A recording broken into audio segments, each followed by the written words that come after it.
My name is Charl Els and I'm a clinical professor in the Department of Psychiatry, and I'm appointed as a physician educator in the Division of Preventive Medicine, Department of Medicine at the University of Alberta. This session focuses on the occupational impact of psychotic disorders. Thank you to the Workers' Compensation Board of Alberta for making funding available for this project. There are no conflicts of interest. The opinions expressed in this presentation reflect those of the speaker and not necessarily those of any collaborator or funding agency. This session focuses on an overview of the features of psychotic disorders, in particular schizophrenia, including causation, prevalence, diagnosis, treatment, and prognosis. It addresses the occupational impact, that being of schizophrenia and other psychotic disorders, on occupational capacity, risk, and tolerance.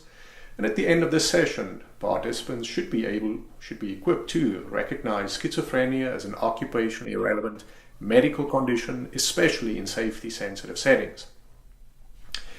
Secondly, describe the impact on the occupational variables, and thirdly, broadly outline evidence-based interventions to achieve maximum medical improvement.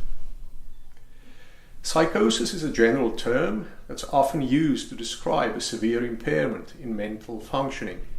It involves symptoms like hallucinations, delusions, mood and cognitive symptoms, as well as the so-called negative symptoms, which include diminished emotional expression or abolition, or a decrease in motivation.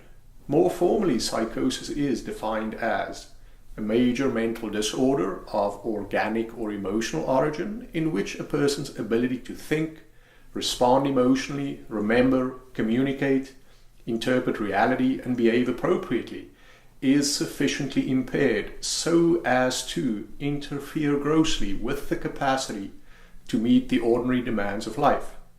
Many of the symptoms associated with psychosis can be non-specific and may be reflective of a number of different psychiatric conditions. Schizophrenia is the most common psychotic disorder, but there are several listed in the DSM-5. A quick word about some of the psychotic disorders we occasionally encounter in occupational settings.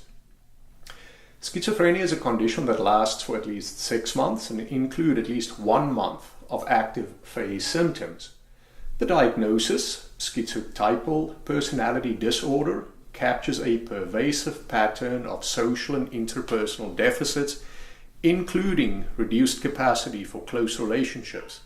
Brief psychotic disorder lasts more than 1 day and remits by 1 month.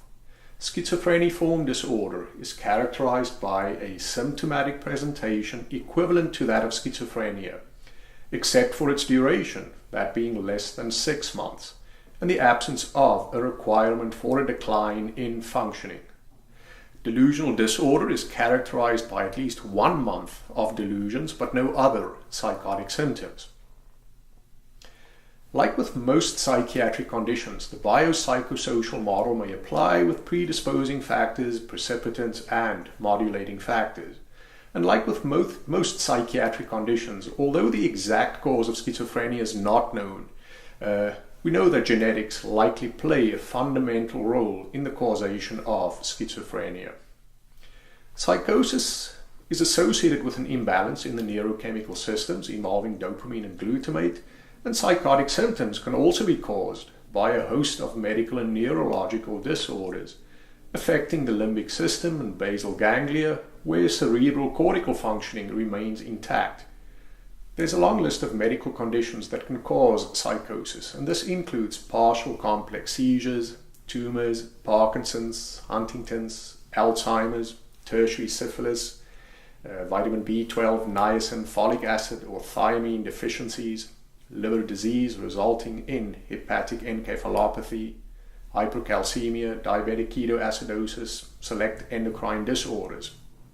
Sensory deprivation and sleep deprivation can also be associated with the development of psychotic features.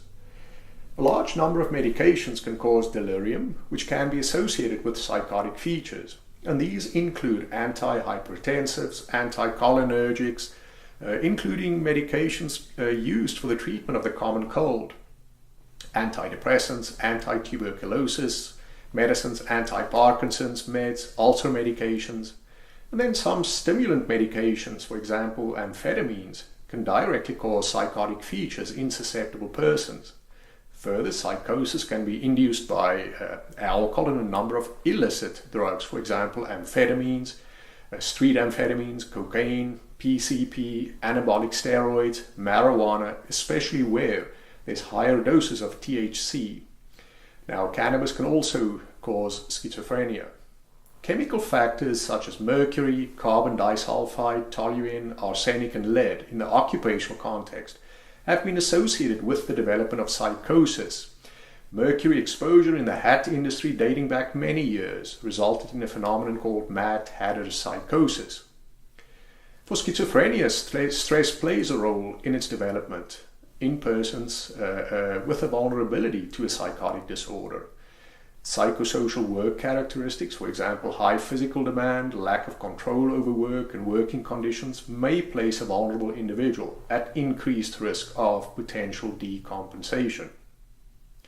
Schizophrenia affects roughly 1% of the population with age of onset between 16 and 25, and overall schizophrenia occurs equally in men and women, but the age of onset differs.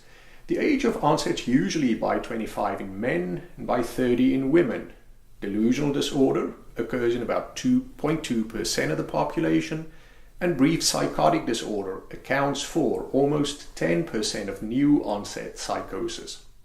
Schizoaffective disorder is about 5-fold less common than schizophrenia. Schizotypal personality disorder occurs in up to 4% of the population. The diagnosis is made by taking a comprehensive history and performing a physical examination to rule out medical problems that may be causing or contributing to the symptoms. For the diagnosis of schizophrenia itself, the physical examination is usually non-contributory, and special investigations are conducted only on merit of positive findings.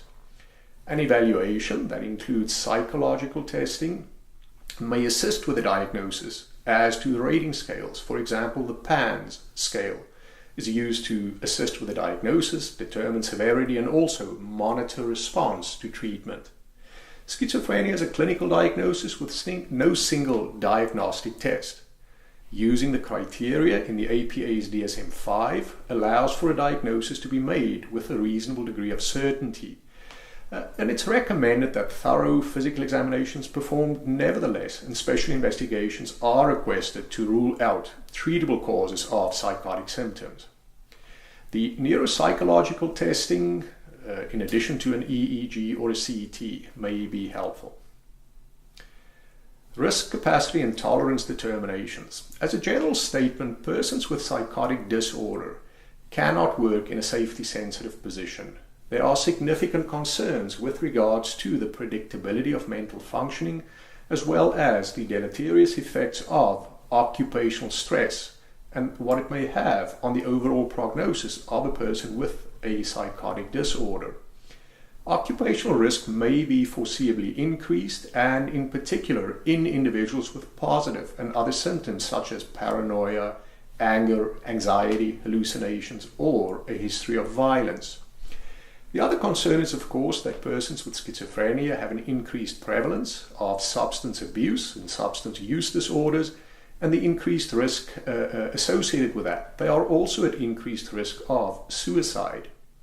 Some of the antipsychotic medications are sedating and may adversely impact the level of alertness, which pose obvious risks in safety-sensitive settings.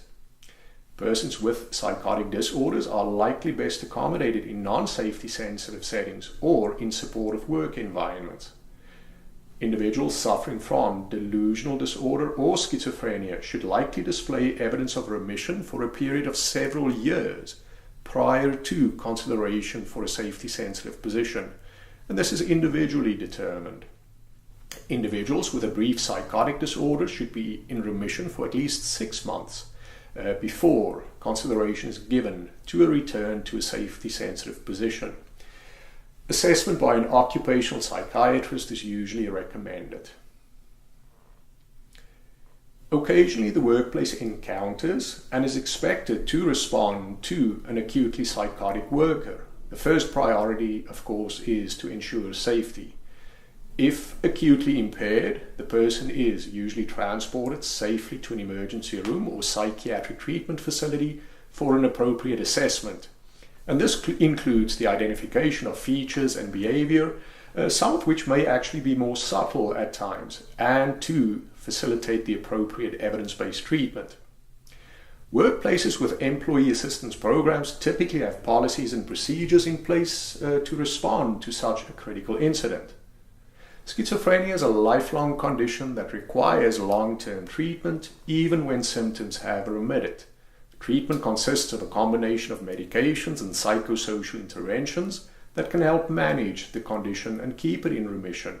In some cases, hospitalization and ECT may be needed. The medications include the second-generation antipsychotics, and these pose a lower risk of serious side effects than do the first-generation antipsychotics. Psychosocial interventions include individual therapy, social skills training, family therapy, vocational rehabilitation, and of course supportive employment. Due to the severe and persistent nature of the condition of schizophrenia, most individuals with this disorder require some form of daily living support. Psychotic disorders in the workplace warrant urgent attention and longitudinal management. Please have a look at the Canadian Psychiatric Association's clinical practice guidelines for the treatment of schizophrenia. With the right treatment, maximum medical improvement is usually reached within 1 year. Prognosis varies across the spectrum of psychotic disorders, and it depends on the specific psychotic disorder or condition. Without treatment, the prognosis is poor, but with the appropriate treatment, follow-up, longitudinal monitoring, medical management, and a reasonable degree of adherence, the prognosis can be less negative. With adequate treatment and reasonable adherence, most persons with schizophrenia can live independently, while only a few achieve pre-morbid occupational functional levels. The predicted outcome of schizophrenia varies considerably, and despite advances in our understanding and care, only about 10% of schizophrenia patients end up with a return to pre-morbid occupational functional levels. About half of people will attempt suicide and 10% will die from suicide. Schizophrenia is a severe and persistent mental illness with profound occupational risks and a significant impact on capacity. Psychotic disorders have significant implications, especially in safety-sensitive positions, mainly due to the lack of predictability of mental functioning. Persons with schizophrenia or delusional disorder should be apsychotic and stable for several years prior to returning to safety-sensitive work, while brief psychotic disorder may allow for a quicker return. Accommodation in non-safety sensitive occupations are preferred, and assessment and management by an occupational psychiatrist is usually indicated. We've included a list of the resources which may potentially be of help. Thank you. We're looking forward to your feedback and your comments, and please help us identify further topics for future discussion. Thank you.